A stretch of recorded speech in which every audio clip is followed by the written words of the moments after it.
ये एक बहुत ही इंटरेस्टिंग क्वेश्चन रहने वाला है, ठीक है, क्योंकि ये थोड़ा अलग है बाकी क्वेश्चन से। हमें प्रूव करना है कि रूट 10 एक इररेशनल नंबर है। तो हम सबसे पहले क्या करेंगे बताइए। अगर आपने पिछली वीडियोस देखी हैं रूट 2, रूट 3, रूट 5 की, तो हम क्या करेंगे, अज्यूम कर लेंगे कि रूट 10 क्या है, एक रैशनल नंबर है। किस फॉर्म का, पी अपॉन क्यू की फॉर्म का। और हम जानते हैं कि एक रैशनल नंबर जो कि हम अज्यूम कर रहे हैं कि अपनी सिंपलेस्ट फॉर्म में है, ठीक है। तो रैशनल नंबर के जो न्यूमरेटर और डिनोमिनेटर है उन दोनों में 1 के अलावा कोई भी फैक्टर कॉमन नहीं होता है, ठीक है। तो where HCF of P, Q is 1, ये हम जानते हैं, ठीक है। तो अगर ये ऐसे हम लिख सकते हैं तो उसके बाद हम क्या लिख सकते हैं, root 10 times Q is equals to P।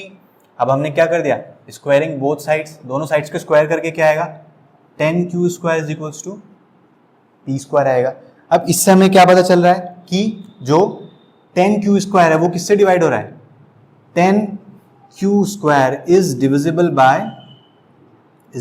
Bye किस से डिवाइड होगा बताओ, 2 से होगा, 5 से होगा और 10 से, तीनों नंबर से होगा कि नहीं होगा। देखो ये बाकी क्वेश्चन से थोड़ा अलग है, ठीक है। तो क्योंकि 10 एक कंपोजिट नंबर हो गया ना यहाँ पे, बाकी सारे रूट 2, रूट 3, रूट 5 वाले जो क्वेश्चंस कर रहे थे तो उसमें 2, 3 और 5 ये क्या थे, प्राइम नंबर्स थे। लेकिन ये 10 क्या हो गया, कंपोजिट नंबर हो गया, तो इसका फैक्टर्स ज्यादा होंगे, ठीक है। तो यहाँ पे पॉसिबिलिटीज क्या होंगी, ज्यादा होंगी। तो हमें दिख रहा है कि 10Q square is divisible by 2, 5 and 10।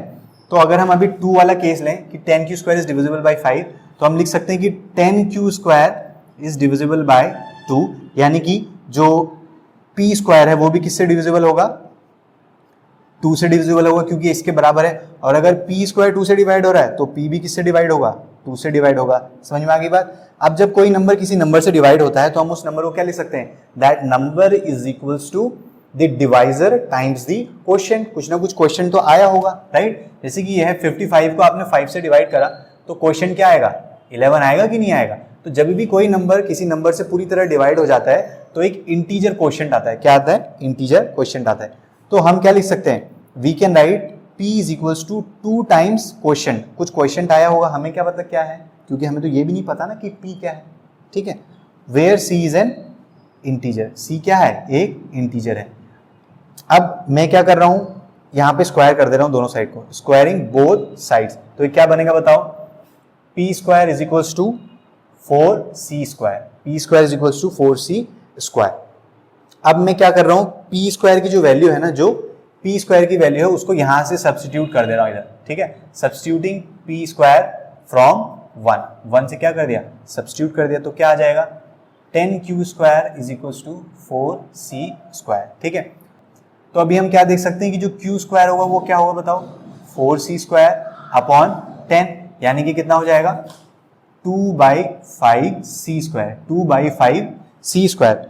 अब देखो ध्यान से, ये जो 2/5C स्क्वायर है ना, 2/5C स्क्वायर है किससे डिवाइड होता है, 2 से डिवाइड होता है। किससे होता है, 2 से डिवाइड होता है। देखो अगर मैं 2/5C स्क्वायर डिवाइडेड बाई 2 करूं तो वो मल्टीप्लाई में कन्वर्ट हो जाएगा। देखो तो 2/5C स्क्वायर किससे डिवाइड हो रहा है, 2 से। तो 2/5C square is divisible by 2, इसका मतलब Q square is divisible by 2, इसका मतलब Q इज डिविजिबल बाय 2। तो ये और ये हमने अज्यूम किया था कि रूट 10 एक रैशनल नंबर है P अपॉन Q की फॉर्म का, यानी कि P और Q का 1 के अलावा कोई भी फैक्टर कॉमन नहीं होगा। लेकिन यहाँ से हम जब ऐसे प्रोसीड कर रहे हैं तो हमें क्या दिख रहा है कि P और Q एक नंबर और है जिससे डिवाइड हो रहे हैं, यानी कि 2 से।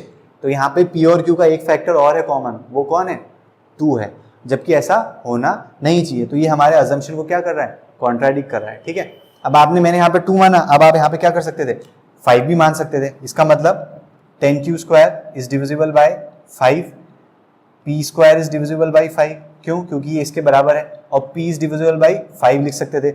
अब ये मैंने P इक्वल्स टू 2C लिखा ना। अब अगर P 5 से डिवाइड हो रहा है तो मैं P इज इक्वल्स टू क्या लिख सकता हूँ, 5 टाइम्स C लिख सकता हूँ। लिख सकता हूँ कि नहीं लिख सकता हूँ। तो जब मैंने P is equals to 5 times C लिया है तो मैं यहाँ पे इसकी जगह क्या लिखता, P square is equals to 25C square लिखता कि नहीं लिखता, क्योंकि दोनों जगह स्क्वायर करेंगे ना। और जब मैं ऐसा लिखता तो फिर मैं P स्क्वायर की वैल्यू सब्स्टिट्यूट करता यहाँ से 10Q स्क्वायर से, तो वो क्या हो जाता बताओ, सब्स्टिट्यूटिंग द वैल्यू, ये क्या बन जाता, ये बनता 10Q square is equals to 25C square. उसके बाद Q स्क्वायर क्या बनता, Q स्क्वायर बनता हमारा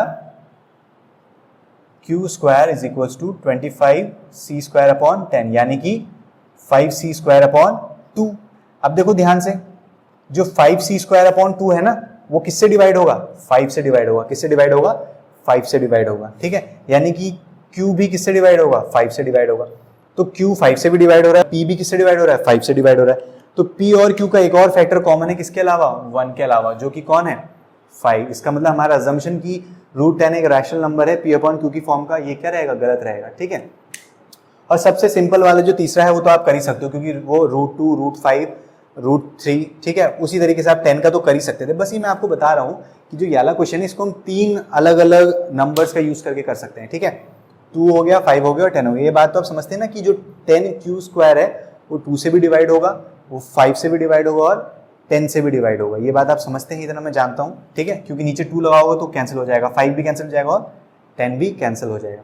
और देखो 10 वाला मैं नहीं कर रहा हूँ, 10 वाला तो आप कर ही सकते हो, क्योंकि वो √2, √5 और √3 जैसा ही है। ठीक है, आप उसको आराम से कर लेंगे। तो ऐसे ही आप और किसको कर सकते हैं बताइए? √21 को भी आप कर सकते हैं। ठीक है, √21, तो √21 में क्या क्या यूज करोगे? 3 का यूज कर सकते हो, यहाँ पे 7 का यूज कर सकते हो और 21 का यूज कर सकते हो। ठीक है, तो ये बहुत ही मतलब एक अलग तरीके के क्वेश्चंस हैं। आप 10 से करोगे तो वो भी आंसर सही है आपका, बिल्कुल सही है, लेकिन मैं बता रहा हूँ कि मतलब और तरीके भी हैं करने के। मतलब आप ना ऐसे लिमिटेड ना रहो कि हम एक ही तरीके से करे जा रहे हैं। ठीक है, चलिए।